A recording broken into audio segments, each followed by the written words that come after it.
The Messerschmitt's cannon shells tore through the left wing fabric. Inside the cockpit of the P-47 Thunderbolt, Second Lieutenant David McCarthy felt the airframe shudder like a wounded animal. 3 BF-109s circled above him in a textbook scissor formation. He was alone. His squadron was 15 miles east, chasing a bomber group they'd never catch. The Germans had altitude. They had speed. They had position. Every manual, every instructor, every veteran pilot would say the same thing. Dive. Use the Thunderbolt's weight. Run for the deck. Pray the engine holds. McCarthy did the opposite. He pulled back on the throttle. The engine node dropped. The propeller slowed. The massive fighter began to hang in the air like a truck, trying to climb a hill that didn't exist. The lead 109 pilot must have thought he'd damaged the American's engine. He rolled in for the kill. McCarthy watched him come. His hand stayed steady on the stick. His breathing stayed calm behind the oxygen mask. What happened in the next 44 seconds would be analyzed in tactical briefings for the next 30 years. If you want more true stories of impossible moments from World War II, subscribe to the channel. This was October 14th, 1943. The sky over Schweinfurt, Germany. The 8th Air Force had just launched its second major raid against the ball-bearing factories that kept the Luftwaffe's fighters in the air. It was a slaughter. 60 B-17s would go down that day. The fighter escorts had range limits. The Thunderbolts could only go so far before their fuel forced them to turn back. That gap, that naked window of time when the bombers flew alone, was where the Luftwaffe feasted. McCarthy's squadron, the 356th Fighter Group, had been tasked with extended patrol. They pushed their range to the limit, nursing every drop of fuel, trying to stretch the protective umbrella just a little farther east. But someone had to stay behind. Someone always did. McCarthy's radio had crackled out 10 minutes earlier. A coolant warning light flickered on his instrument panel, then went dark. Probably nothing. Probably a loose connection. But his flight leader wasn't taking chances. He ordered McCarthy to turn back early, alone, at reduced throttle. Standard procedure. Smart procedure. It also made him a perfect target. David McCarthy was 23 years old. He'd grown up in a town in upstate New York that didn't have a traffic light. His father sold insurance. His mother taught piano. He'd spent his teenage years reading, not fighting. When he enlisted in 1941, the other cadets noticed immediately. He was quiet. He asked questions. He took notes during briefings. He didn't drink much. He didn't tell loud stories in the barracks. One of the older pilots nicknamed him the librarian. It stuck. Not as an insult exactly, but not as a compliment either. In a world that celebrated aggression and instinct, McCarthy's careful, methodical nature made people uneasy. Fighter pilots were supposed to be cowboys. He was a chess player. His gunnery scores were average.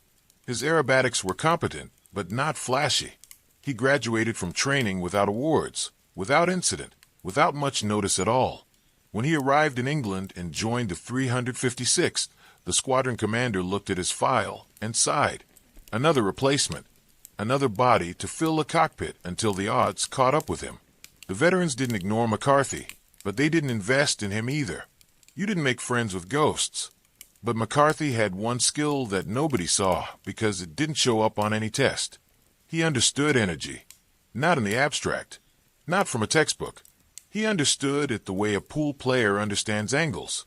Every aircraft was a reservoir of energy, stored in speed and altitude.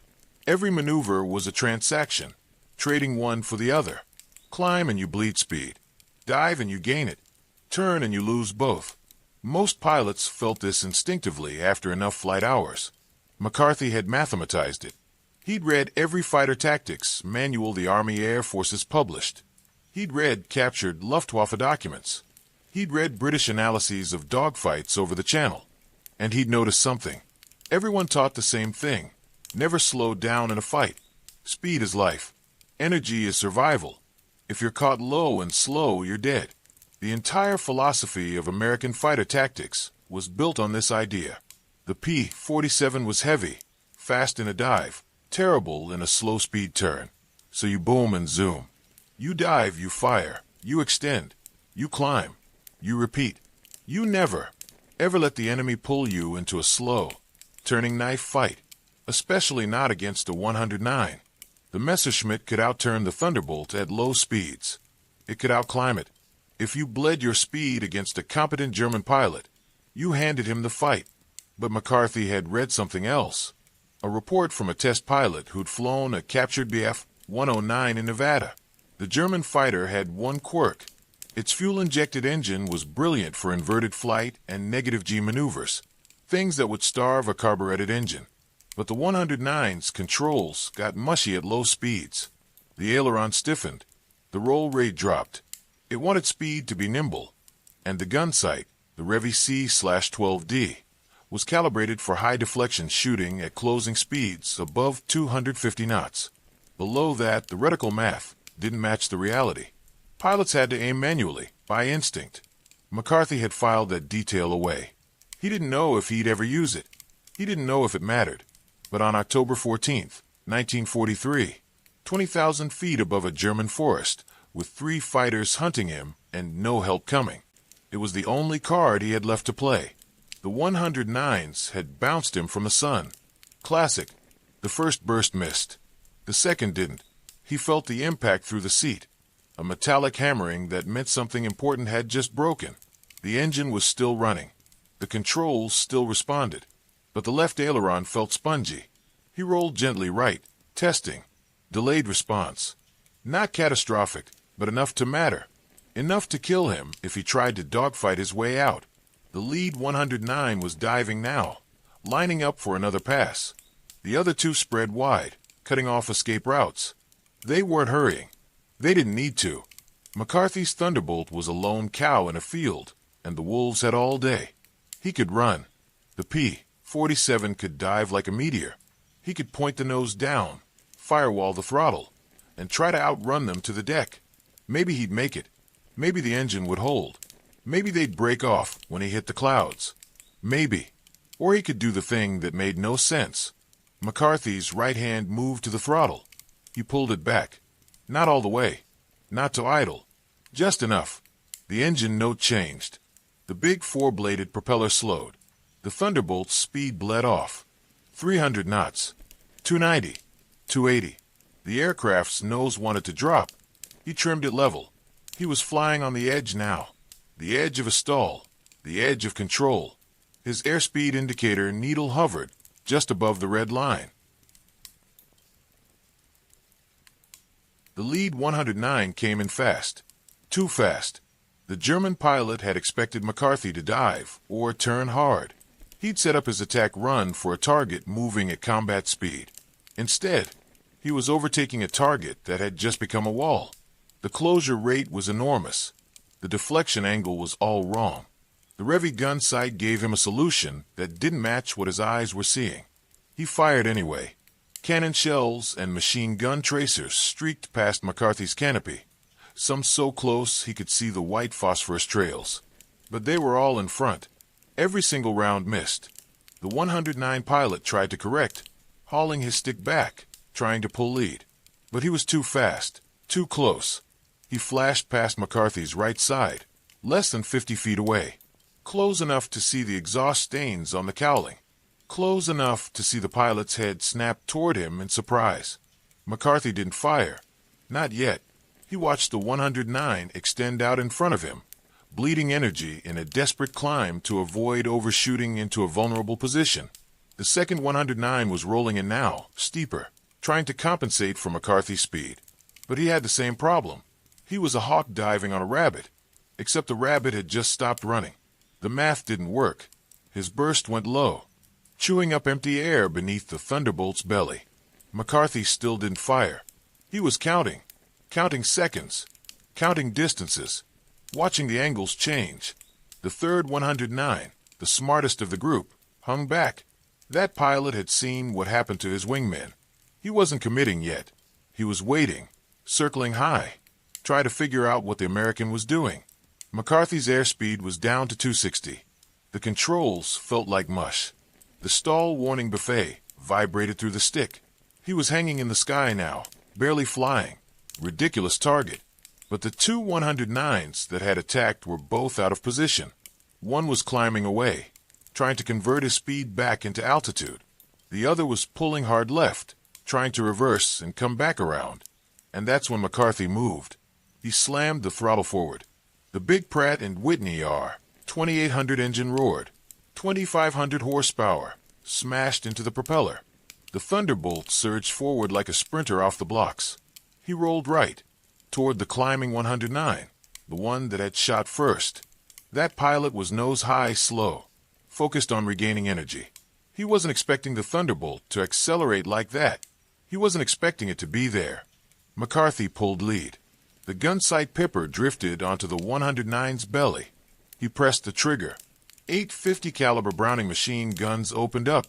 The convergence was set for 300 yards. He was inside 200. The cone of fire was tight, focused, devastating. Tracers walked up the 109's fuselage. Metal peeled away. The canopy shattered. The aircraft snapped inverted and entered a spin. 12 seconds. The second 109 was turning back now, trying to get angles. But McCarthy had energy again. He pulled into a climbing spiral, using the Thunderbolt's engine power to gain altitude fast. The German tried to follow. Bad choice. The P-47 could outclimb a 109 in a straight line if it had speed. McCarthy kept the throttle pinned. The altimeter unwound. 21,000. 22,000. The second 109 fell behind, his engine gasping in the thin air.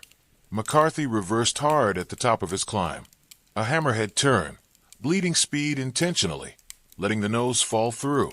The 109 pilot saw him coming and broke left, defensive. But he'd lost his energy chasing McCarthy up. Now he was slow and turning. McCarthy didn't follow the turn. He half rolled and pulled, a slicing reversal that put him on a perpendicular intercept. The 109 filled his gun sight. He fired. Another long burst. Hits sparkled along the wing route. The 109's left aileron tore away. The fighter snap rolled and went into an uncontrolled dive. 28 seconds. The third 109, the cautious one, finally committed. He'd watched 2 of his squadron mates go down and decided McCarthy was either the luckiest pilot in the war or something else entirely. Either way, he wasn't leaving. He came in from above and behind. A high-side guns pass. Textbook Luftwaffe tactics. Fast, controlled, no mistakes. McCarthy saw him coming. This time he couldn't slow down. He'd use that card. The German knew the trick now. So McCarthy did something different. He chopped the throttle and extended his speed brakes. No, the P-47 didn't have speed brakes. He dropped his landing gear. The massive main wheels deployed into the slipstream. The drag was instantaneous and enormous. The Thunderbolt decelerated like it had hit a wall. The 109 pilot, committed to his dive, eyes locked on the gun sight, had no time to react. He overshot again, this time violently, his fighter rocketing past McCarthy's left wing. McCarthy retracted the gear, throttled forward, rolled inverted, and pulled. The horizon spun. He came out behind the 109. The German was diving now, trying to extend, trying to get separation. But McCarthy had gravity and a running start. He followed, gaining, closing patient. At 400 yards, he fired a short burst. Tracers arced out, falling short. The 109 jinked right. McCarthy corrected, fired again. This time the rounds connected. The 109's tail started trailing smoke. The pilot rolled hard, trying to shake the tracking solution. McCarthy stayed with him. Another burst. More hits. The engine was burning now. The canopy flew off. The pilot bailed out, his parachute snapping open in the cold air. 44 seconds. 3 BF-109s. 1 P-47 with a damaged aileron and a pilot who'd read too many books. McCarthy leveled out. His hands were shaking now, the adrenaline catching up. He scanned the sky. Empty. He checked his fuel. Low, but enough. The coolant warning light was back on, glowing amber. He pointed the nose west and started the long flight home. The flight back was silent. McCarthy didn't call it in. His radio was still dead, just static and ghosts. He flew alone through the corridors of air that had swallowed so many others, watching the fuel gauge drop, watching the coolant temperature climb degree by degree. The English Channel appeared below him, gray and wrinkled like old metal. He crossed the coast at 8,000 feet. The white cliffs looked almost gentle in the afternoon light. He found his airfield by landmarks, not by radio beacon. The controller in the tower saw a single P-47 approach from the east, wheels down, flying slow and uneven. They fired a green flare. Permission to land. McCarthy brought the Thunderbolt down in a long, flat approach. The damaged aileron made the wings wobble. He corrected with rudder, feeling his way through the air. The wheels chirped on the runway. He rolled to the end, turned off, and killed the engine. The silence after shutdown was absolute. He sat in the cockpit for a long moment, hands still on the stick and throttle, feeling the metal cool. Then he unstrapped and climbed down. The crew chief was already there, walking around the aircraft, counting holes. He found 16. 7 in the left wing, 5 in the fuselage, 3 in the tail. One had passed through the radio bay, clipping wires. Another had punched through the aileron control cable housing, fraying it nearly to failure. The crew chief looked up at McCarthy. "You get hit." 3 109s. "You get any of them?" McCarthy nodded. "All 3. The crew chief blinked. He started to say something, stopped, then walked back to look at the holes again, like they might tell him a different story. The debriefing happened an hour later in a Nissan hut that smelled like wet canvas and cigarette smoke. McCarthy sat across from the squadron intelligence officer, a captain named Brennan who'd flown bombers over France in the last war. Brennan had a clipboard and a tired expression that suggested he'd already heard too many impossible stories today. 3 confirmed kills, Brennan said. Not a question, not quite a statement. "Yes, sir. You were alone. No witnesses. Gun camera should have it." They pulled the film. The small room darkened. The projector clattered to life. Grainy black and white footage jumped across the screen. There was the first 109, overshooting. There was McCarthy's gun sight tracking onto the climbing fighter. The flicker of muzzle flashes. The hits. The 109 tumbling. There was the second one, caught in the spiral. More hits. The wing damage. There was the third, the long chase, the smoke, the bailout. The room stayed quiet for a moment after the film ran out. Then Brennan clicked his pen and started writing. "I'll need you to walk me through it, step by step." McCarthy described it. The throttle reduction, the airspeed loss, the overshoot, the sudden acceleration. Brennan wrote it all down, his pen scratching across the paper. When McCarthy got to the part about deploying the landing gear mid-combat, Brennan stopped writing. "You dropped your gear." "Yes, sir." "In a dogfight?" "Yes, sir." "That's not in the manual." "No, sir, it's not." Brennan stared at him. Then he went back to writing. When the debriefing ended, he told McCarthy to get some food and some sleep. McCarthy walked out into the October evening. The other pilots were gathered near the operations tent, talking in low voices about the bombers that hadn't come back. Someone saw McCarthy and called out, asking how his patrol went. He said it was fine. They went back to their conversation, but the intelligence report went up the chain. It landed on the desk of the group commander, then the wing commander, then someone at 8th Air Force headquarters who flagged it for review. Within a week, a team of tactical analysts arrived at the 356th's airfield. They wanted to interview McCarthy. They wanted to see the gun camera footage again. They wanted to understand exactly what he'd done and why it had worked. McCarthy explained it the same way he'd explained it to Brennan. Energy states, closure rates, gun sight geometry. The analysts took notes. One of them, a major who taught physics at MIT before the war, asked McCarthy where he'd learned this. McCarthy mentioned the captured 109 report. The major asked if he could have a copy. McCarthy didn't have one. He'd read it once, 8 months ago, in a stack of papers in the intelligence office. He just remembered it. The major looked at him for a long time. Then he asked, "What else do you remember?" Over the next 3 months, McCarthy flew 18 more combat missions. He was credited with 4 additional kills and 2 probables. But the number wasn't what mattered. What mattered was that he came back every time. What mattered was that the pilots flying with him started coming back too. He began leading flights, then full squadrons. He didn't fly like the aggressive hunters who'd come before him. He flew like a tactician. He set traps. He used altitude and sun and clouds. He waited for mistakes. Other pilots started asking him questions. How do you know when to engage? How do you know when to run? He'd answer with the same careful logic he'd always used, breaking down energy and angles and probabilities. Some of them got it. Some of them didn't. But the ones who did started surviving longer. In January 1944, the Army Air Forces published a new tactical bulletin. It was distributed to every fighter group in England.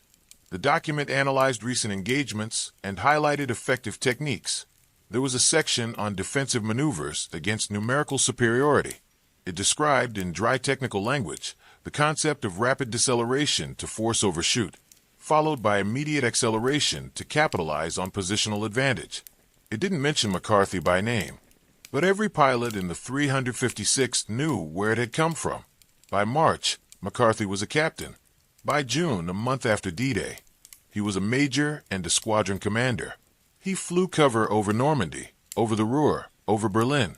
He trained new pilots, standing in briefing rooms with a chalkboard, drawing arrows and vectors, explaining the geometry of survival. Some of the younger pilots called him the professor now. It wasn't an insult anymore. The war ended. McCarthy went home. He didn't talk much about what he'd done. He went back to school on the GI Bill, got a degree in engineering, worked for an aircraft company in California. He married. He had kids. He lived a quiet life. When people asked if he'd fought in the war, he'd say yes and change the subject. But in the classified archives of the Air Force, in the tactical development libraries, in the syllabi of fighter weapons schools that would train generations of pilots, McCarthy's name appeared. Not prominently, not in headlines, but it was there. The incident over Schweinfurt, the impossible engagement, the counterintuitive maneuver. It became a case study. It became a teaching tool. It became proof that intelligence and timing could beat raw aggression.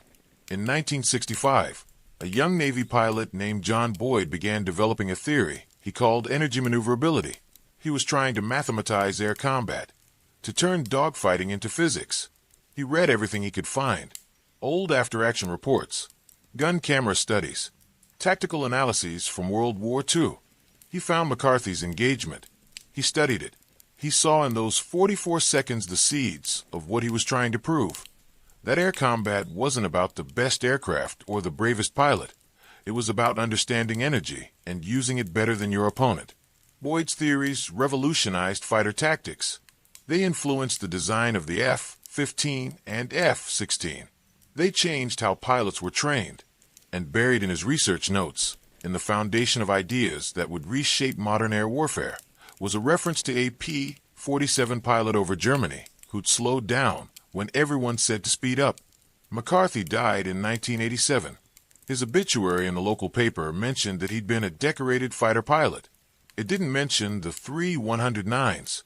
It didn't mention the tactical bulletin. It didn't mention that his insight, formed in desperation at 20,000 feet, had echoed through decades. But in the fighter pilot community, in the quiet conversations between instructors and students, he did neither. He thought his way out. He used knowledge nobody valued, from a report nobody remembered, to exploit a weakness nobody taught. And in 44 seconds of violence in the cold German sky, he proved that sometimes the manual is wrong. Sometimes slow is fast. Sometimes weakness is strength. Sometimes the librarian is exactly who you need in the cockpit. If you enjoy real World War II stories, where skill and courage change history, subscribe for more. The question isn't whether you'll face impossible odds. In war, everyone does. The question is whether you'll have the clarity to see the solution that doesn't make sense, the discipline to execute it perfectly, and the courage to trust your mind when everyone else trusts their instincts. McCarthy did, and he lived.